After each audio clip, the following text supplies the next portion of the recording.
Liberty Flames lift the lid on Big South Conference play Thursday night at Radford. And before they do that, we're going to visit here with Ezra Talbert of the Liberty Flames. And Ezra, I know it was a little bit of a tough trip to Nashville, but before we talk about the basketball, let's first talk about Thanksgiving away from your folks. How was that bonding with some of your teammates and eating with them instead of family? Yeah, well, I mean, it was great. Actually, my family was actually in Nashville. Oh. My parents and actually all three of my brothers came down. Josiah was there that'll be here next year. So it was really nice just getting to spend some time with them. I hadn't seen them in a couple months, so just to have that family involved with Thanksgiving, it was great. So you were one of the fortunate ones. What did you guys wind up doing for dinner? Thanksgiving dinner. I think we had a burger place deliver some burgers to the hotel, I want to say. I got a burger. I'm not sure what the rest of the guys got, but we just got some food delivered to the hotel. So, Outstanding. You got to do what you have to do. Yeah, who needs turkey anyway, Yeah. right? Well, Ezra, obviously it was not the trip that you guys wanted. You were very competitive in the first couple of games. Actually, in the third game against Tulane, came out with an early lead before the turnovers kind of got the better of you. What do you guys take away from those three games despite the losses? Yeah, I think that this team is a little bit younger, a little less experienced, a little bit undersized, but really that just means we have a smaller margin for error, I think. And if we can just minimize on those errors, I think we can really compete and have a really successful season. But really just giving our very best and focusing on all the small things, all the details that we need to perfect in order to compete at the level we need to compete at. So I think that's just sharpening that up that will really help us. 92% underclassmen on this team. It is definitely a learning process as you go through. What sorts of things has Coach McKay talked about as far as getting you guys to stay in that process? Just taking it every single day at a time. Just coming to practice, giving your very best, focusing, watching film, getting up extra shots outside of practice, and just really taking care of your body also. Doing just all the small things again to just culminate and to hopefully bring us wins. 9 points a game, 4 rebounds a game for you. You're starting to bang around inside with some of the big guys in the front court. Got a little bit of a battle scar, I guess, to show off for that. But overall, besides the stitches there, how has that gone for you? It's going really well. I'm happy with how I've been playing. I think I can bring more still. I feel like, if we're not winning, you can always bring more. So, because that's the ultimate goal. But my body feels great, so just have to keep on pounding through, just focusing, and everything will come together. So. How much do you and Evan Maxwell feed off each other and challenge each other in practice? We do challenge each other. We play a different style of basketball for sure, but definitely, our energy just feeds off of each other, so that's definitely a component of it. Yeah, you talk about that different style. You can step out, shoot the mid-range, the long-range jumpers a little bit more for someone your size. Now that you're getting into conference play, you think that gives you guys a little bit of an advantage, someone your size that can shoot outside?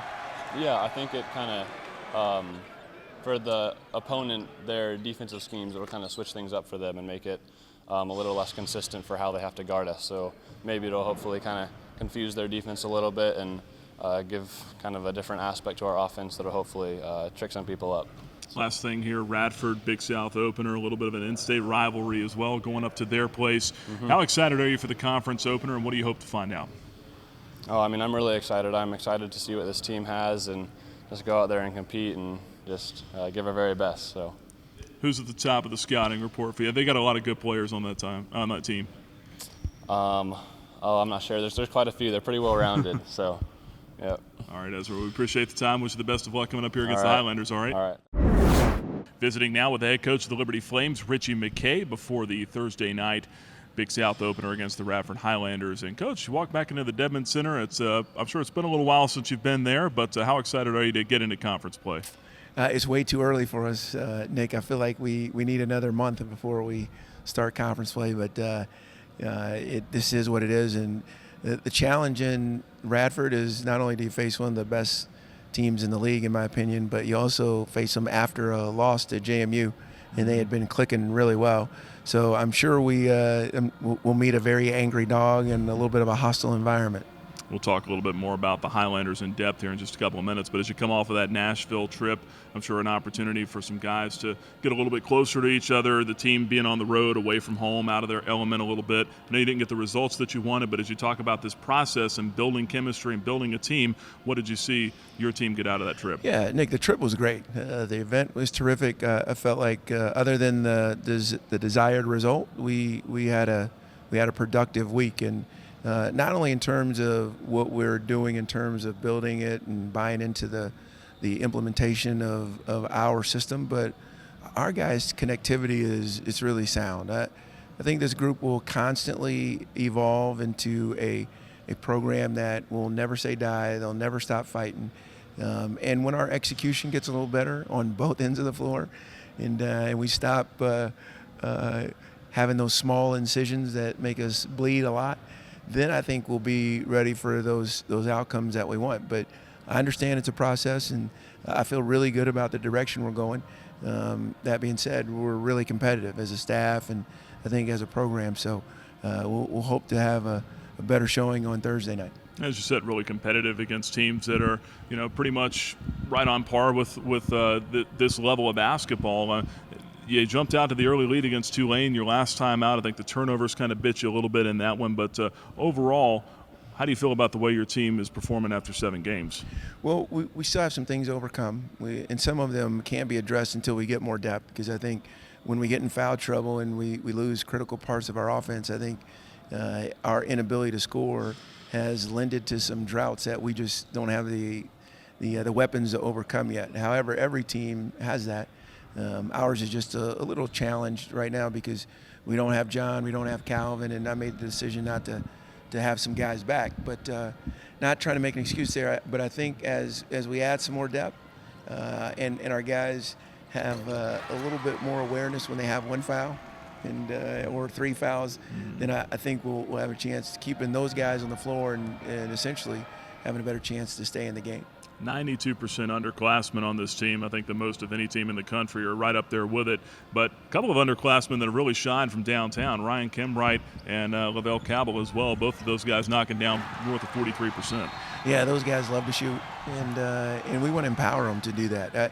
I think you can't judge Lavelle by his size and stature. He weighs all of 150. Well, he had a donut the other day, so he's probably up to 151. but he's, for a freshman, he's got ice water in his veins. He's never scared of the moment.